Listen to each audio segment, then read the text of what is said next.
Baik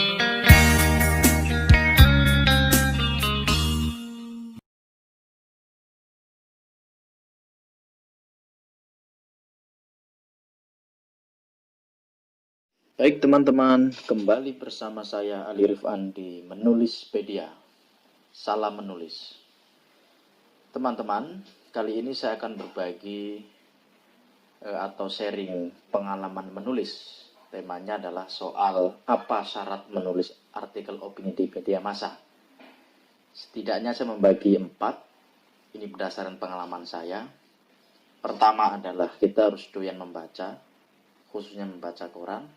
Yang kedua adalah kita harus memahami bahasa jurnalistik. Yang ketiga, kita memiliki sensitivitas. Dan yang terakhir, keempat adalah kita harus punya perspektif. Apa yang dimaksud dengan doyan baca? Yang dimaksud dengan doyan baca di sini adalah, saya khususkan baca koran sebenarnya, karena kita mau menargetkan tulisan ini dikirim ke koran, jadi kita harus membaca koran. Bagi penulis, ketika kita membaca sebuah koran, tidak cukup hanya berita yang kita baca, tetapi ada 3 menurut saya, yaitu kita harus baca headline koran itu, kemudian kita harus baca juga tajuk di koran itu, dan yang terakhir adalah opini. Kenapa kita harus baca 3 hal itu di dalam sebuah koran? Headline menginformasikan kepada kita semua tentang isu apa yang sedang atau diperbincangkan. Sementara tajuk rencana itu mengabarkan kepada Anda tentang sikap media atau redaksi dalam merespon berbagai isu yang ada. Kemudian, opini itu membuat kita belajar sebenarnya. Jadi kita bisa melihat, oh ternyata yang dimuat di koran A itu seperti ini gaya tulisannya. Nah, itu kenapa saya sampaikan bahwa kalau salah satu syarat agar tulisan kita dimuat adalah kita harus doyan baca, khususnya baca koran. Yang kedua, tadi saya sampaikan memahami bahasa jurnalistik. Jadi menulis artikel juga dianjurkan menguasai bahasa jurnalistik. Memang bahasa jurnalistik artikel tidak seketat bahasa berita, teman-teman. Karena artikel itu berisi pendapat, sementara berita berisi peristiwa. Tapi jika Anda menulis artikel untuk media cetak, apalagi yang terbit harian, sebaiknya menggunakan bahasa jurnalistik, meski kadang hanya dipakai dalam pembukaan tulisan. Nah, tidak perlu repot-repot kursus. Menurut saya cukup teman-teman nongkrongi atau membaca koran setiap hari, bahasa jurnalistik teman-teman secara pelan-pelan akan terasa. Kemudian yang ketiga apa? Yang ketiga adalah sensitivitas. Seorang penulis artikel di media cetak memang mirip detektif berita, gitu kata seorang teman.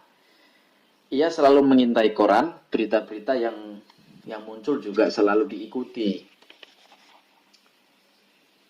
Karenanya kita dituntut peka atau punya sensitivitas agar kita bisa langsung nulis di koran ya, atau menjadi penulis artikel lepas. Jadi selain itu juga teman-teman bisa mengasah sensitivitas melalui berita-berita di TV, kemudian juga berbincang-bincang dengan para pengamat ataupun pakar. Artinya insting kita akan pelan tapi pasti terbangun di situ kalau kita mengikuti perkembangan berita dan media ya. Karena artikel itu isinya adalah isu-isu aktual, kita harus mengikuti isu-isu yang berkembang. Yang berikutnya, yang keempat, syarat menulis artikel opini di media cetak adalah kita sebaiknya harus punya perspektif. Jika Anda ingin menjadi penulis yang top, bangunlah perspektif dalam setiap tulisan. Gitu.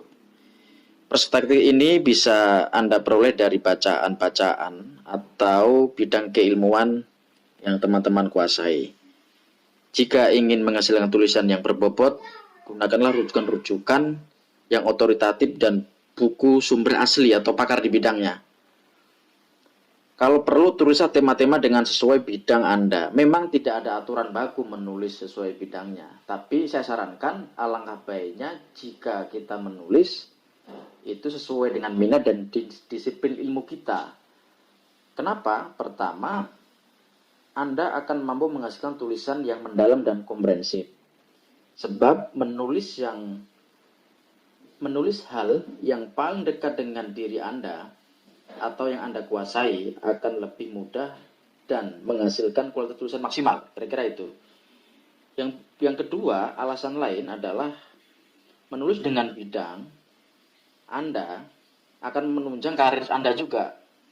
Jika Anda kuliah di bidang ekonomi, sebaiknya tulislah persoalan-persoalan terkait dengan ekonomi.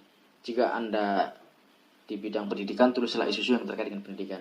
Begitu juga ketika Anda menggeluti disiplin ilmu politik, Anda juga merespon isu-isu politik berkembang. Ini penting karena ini salah satu salah satu syarat ya, karena kita dianggap otoritatif berbicara tentang bidang itu. Itu teman-teman yang bisa saya bagi pada kesempatan ini. Terus saksikan channel kami.